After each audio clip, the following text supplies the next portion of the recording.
Divine feminine की the dark night of the soul ख़त्म हो रहा था तो डिवाइन मस्कुलाइन का dark night of the soul शुरू हुआ और डीएम का ये पीरियड ख़त्म होने को आ ही नहीं रहा, ऐसा डिवाइन फेमिनाइन कहती है। डीएम की लाइफ में क्या क्या स्टेजेस होती हैं, देखिए डीएम की लाइफ में भी अगर वो ट्विन फ्लेम जर्नी में है और आपके साथ ही ट्विन फ्लेम है तो सेम स्टेजेस होंगे।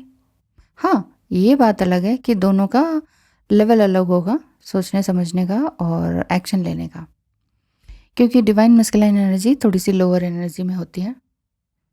तो आप इस चीज़ से समझ सकते हैं कि dark night of the soul उनका अगर अभी ख़त्म नहीं हुआ है तो अभी उनके कुछ कर्मास पेंडिंग हैं जो कि उनको सहने हैं।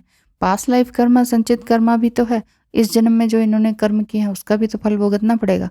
बहुत से अच्छे और बुरे कर्म भी डीएम करते हैं जिसका फल भी उनको उसी तरह से रिपे करना होता है। मैं एक स्टोरी लेकर आऊँगी आगे, अभी तो नहीं क्योंकि देखना पड़ेगा, क्योंकि ये बहुत ही आप खुद ये चीज़ सोच के और सुन के हैरान हो जाएंगे कि क्या डीएम इस तरह की भी हरकत करते हैं। जी हाँ, डीएम एक इंसान ही तो है, वो डिवाइन पर्सनालिटी थोड़ी है, उनके पीछे कोई और वाइट वाइट चला हुआ तो नहीं आ रहा होता ना। तो सभी का लेवल एक सा नहीं है, सभी की स्पिरिचुअल, कई तो डीएम होते ही नहीं है स्पिरिचुअल बिल्कुल भी, पता नहीं क्या क्या कर्म कर रहे होते हैं। डिवाइन फेमिनाइन इतनी अवेकन होती है, उन्हें समझा रही होती है लेकिन समझ में नहीं आता है। एक स्टोरी में लेकर आऊँगी तो आपको समझ में आएगा कि हाँ ये डीएम ऐसा भी हो सकता है। देखिए डीएम एक इंसान है, इंसान में हर तरह की बीमारियाँ, शारीरिक, न्यूरोलॉजिकल और हर तरह की चाइल्डहुड वुंड्स, ये सब कुछ हो सकते हैं जो कि उन्होंने हील नहीं किए हैं। तो किसी भी तरह के इंसान को आप डीएम कह सकते हैं, लेकिन पहले आप परफेक्टली उस चीज़ को क्लैरिफाई कर लीजिए कि हाँ ये ही डीएम है। तो आगे बताऊंगी। चलिए, अभी जो डीएम की लाइफ में क्या क्या स्टेजेस हैं वो मैं बता देती हूँ। वो तो यही है कि जैसी आपकी स्टेजेस आती हैं वही 7 स्टेजेस आपको देखनी पड़ती हैं। कोई 7 कहते हैं, कोई 7 8 कहते हैं, कोई 6 कहते हैं। चीज़ वही है कि यूनियन होना, बबल फेज में आना एक दूसरे के साथ, फिर learning lesson and then dark night of the souls and then separation and then फिर रीयूनियन, ये चीज़ है।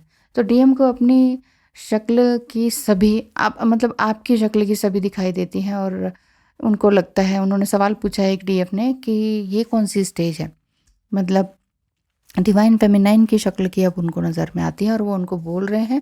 डायरेक्टली तो कुछ कह नहीं रहे हैं लेकिन इनडायरेक्ट वे में बहुत कुछ कह रहे हैं कि डीएफ सेल्फ रियलाइज्ड हो चुकी हैं, कंप्लीट फील करती हैं, फाइनेंशियली भी स्ट्रांग हो चुकी हैं, बट डीएम की तरफ से देखती हैं तो वो अभी भी लोअर एनर्जी में हो तो अंदर से रिजेक्शन आता है। वो ये कहती हैं कि मतलब डीएम को डीएफ की ही शक्ल की बहुत लोग दिखाई देती हैं, वो उनको ऐसा मैसेज करके बोलते हैं। हो सकता है आपके डीएम भी ऐसा कहते हो। तो ये स्टेज कौन सी है? स्टेज यानी कि ये तो वही है कि थोड़ी बहुत उनकी अवेकनिंग हो रही है। ईश्वर उन्हें ये आगाह कर रहे हैं कि यही तुम्हारे लिए है, ये तुम्हारे लिए है, लाइफ में कुछ ना कुछ तुम्हें सिखाने के लिए आई है, तो इससे रिश्ता नाता तोड़ो मत। तो ये उनके लिए इस तरह की अवेकनिंग की स्टेज है। लेकिन आप डिवाइन फेमिनाइन है तो आपको ये लगता है कि ओहो ये तो बहुत ही लोअर एनर्जी में है, तो ये रिजेक्शन मन में ये आता है कि मैं उसे तभी एक्सेप्ट करूँगी जब वो मेरी डिविनिटी के लायक हो जाए। तो ऐसा नॉर्मल है क्या? सवाल है। तो फिर हाँ, बिल्कुल नॉर्मल है। जो सामने वाला आपके लेवल का है ही नहीं तो उससे किस तरह का आप संबंध रखना चाहेंगे? अभी उसको उसी हालत में रहने दीजिए, चाहे वो डिवाइन है या सिंपल लवर है। ठीक है? आगे उन्होंने पूछा है कि शक्ति सिर्फ शिवा को होल्ड कर सकती है और अगर रनर डी या फिर डीएम ना आए तो तब तक वो तपस्या में लीन रहती है। क्या ये कॉन्सेप्ट सही है? हाँ जी, ये कॉन्सेप्ट भी सही है। लेकिन कई डिवाइन फेमिनाइंस अनमैरिड होती हैं, इसका प्रेशर उसका प्रेशर करके या सोच के कि छोड़ो यार वो तो आ ही नहीं रहा है, चलो किसी से भी शादी कर लेते हैं, शादी तो करनी ही है। एक सोसाइटी का स्टीरियोटाइप का एक एक सिस्टम चला आ रहा है कि शादी तो होनी चाहिए, तो तब आप शादी कर लेते हैं बिना किसी, मतलब जब आपकी बहुत अच्छी अवेकनिंग नहीं है तो आप ऐसा हरकत करते हैं। अदरवाइज डिवाइन फेमिनाइन अनमैरिड ही रहना पसंद करती हैं कि ठीक है क्या ज़रूरत है शादी की, शादी तो मेरी हो ही चुकी है। कुछ इस तरह की फीलिंग होती है कि 5D में तो हो ही चुकी है, जिसको मान लिया सो मान लिया, किसी और के साथ रहने और बच्चे करने का क्या फ़ायदा है, ये बात है। तो शक्ति यानी कि डिवाइन फेमिनाइन, शिवा यानी कि डिवाइन मस्कुलाइन को ही होल्ड कर सकते हैं और किसी की तरफ देखा नहीं जाता, छुआ नहीं जाता, ये तो फैक्ट है। और यदि लेडीज़ या औरतों की वजह से वो चोट खाए हुए हैं या फीमेल्स के थ्रू उनको बहुत दुख झेलने पड़े, इसलिए डीएम फीमेल्स की रिस्पेक्ट नहीं करते, तो एक फीमेल होने के नाते और डीएफ होने के नाते आपको भी बुरा ज़रूर लगेगा कि देखो ये किस तरह से लेडीज़ के बारे में अनाप शनाप बोलते हैं, हर्ट करते हैं, गंदे अब्यूजिव वर्ड यूज़ करते हैं, औरतें तो ये होती हैं वो होती हैं करके। और कहीं ना कहीं आपको रिजेक्शन इस मामले में भी ज़रूर महसूस करेंगे, क्योंकि ह्यूमन स्पीशीज़ हैं हम, औरत और आदमी, वो तो लिंग हैं दो, इसमें ये पुरुष महान है ये किसने कह दिया, और स्त्री दबी हुई है, बेचारी है, अबला है, ये किसने कह दिया? ये तो बनाया गया है स्टेटमेंट, और मानने के ऊपर बात है। पुरुष माने तो मैं महान हूँ, तो फिर महान जैसे कार्य करो ना। महान व्यक्ति वो नहीं है जो दूसरे को दबाए कुचले कंट्रोल करे, है ना? तो ये बात है। तो अगर आपको ये चीज़ बुरी लगती है तो ठीक है, बुरी लगनी भी चाहिए। कोई किसी दूसरे के अस्तित्व को यूं क्यों झुटला दे कि तुम्हें ऐसा नहीं होना, तुम औरत हो के ही तुम गलत हो। What is this? तो नॉनसेंस वाली बात होगी ना। तो चाहे इसको आपके घर का कोई सदस्य, भाई, पिता या फ्रेंड या फिर डीएम ही कहे, तो ये आपको स्वीकार्य नहीं होगा। रिजेक्शन तो आएगी कि नहीं नहीं, मैंने आपके साथ नहीं रहना, कोई संबंध नहीं रखना, क्योंकि आप मेरे ही होने को अस्वीकार करते हो। कितनी गंदी बात है। बल्कि कुछ टाइम के लिए इस रिश्ते में, अब आप कहेंगे डीएम के से तो रिश्ता टूटता नहीं, कॉर्ड कटिंग हो नहीं सकती है, प्यार उतना ही बना रहता है, तो फिर कुछ टाइम के लिए तो रोकिए। इतना कंट्रोल तो आपको अपने अपने अंदर होना ही चाहिए ना।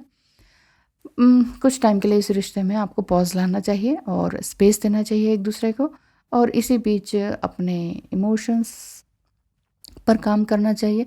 अपने आप के रिस्पॉन्स करने की फ्रीक्वेंसी पर फोकस करना चाहिए, कितना रिस्पॉन्स करें।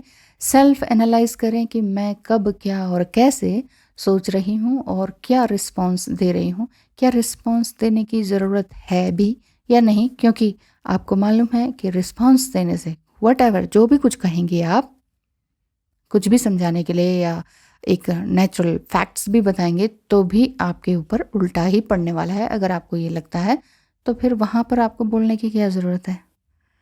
जहाँ कोई अपने कान बंद करके बैठा है तो वहाँ आपको बोलने की ज़रूरत ही नहीं है। आप अपनी एनर्जी क्यों वेस्ट करें? तो इस नेगेटिव पार्ट को आपको लेट गो करना होगा। आपके अंदर भी जो इस तरह की भावना है कि नहीं मैं तो समझा के रहूँगी, सामने वाले ने सुनने समझने की शक्ति ही नहीं है, तो क्या ज़रूरत है समझाने की? इस चीज़ से आप अपने आप को चैलेंज दें और अपने आप को कंट्रोल करने की कोशिश करें, क्योंकि ये जर्नी एक तरह से सोलो जर्नी है, स्पिरिचुअल जर्नी है। जिसको अवेकनिंग पहले हो गई वो अवेकन हो जाए बस। दूसरे को अवेकन करने के लिए मतलब उसको उठाने की ज़रूरत नहीं है। उठो उठो, तुम भी उठो, तुम भी डिवाइन हो, डिवाइन का भेजा हुआ तोहफा हो, तुम भी मस्कुलाइन हो, करो करो कुछ काम करो। उहुँ। किसी को, सामने वाले को झंझोड़ने की ज़रूरत नहीं है, उठाने की ज़रूरत नहीं है, अवेकन करने की ज़रूरत नहीं है। जो भी करना है सिर्फ़ और सिर्फ अपने लिए कीजिए। जी हाँ, सेल्फिश हो जाइए कुछ टाइम के लिए, उसके बाद जो आनंद आपको प्राप्त होगा वो आप दूसरों को भी देने के लिए सक्षम हो जाएंगे। विश्वास कीजिए इसी बात पर। धन्यवाद। नमस्कार। God bless you.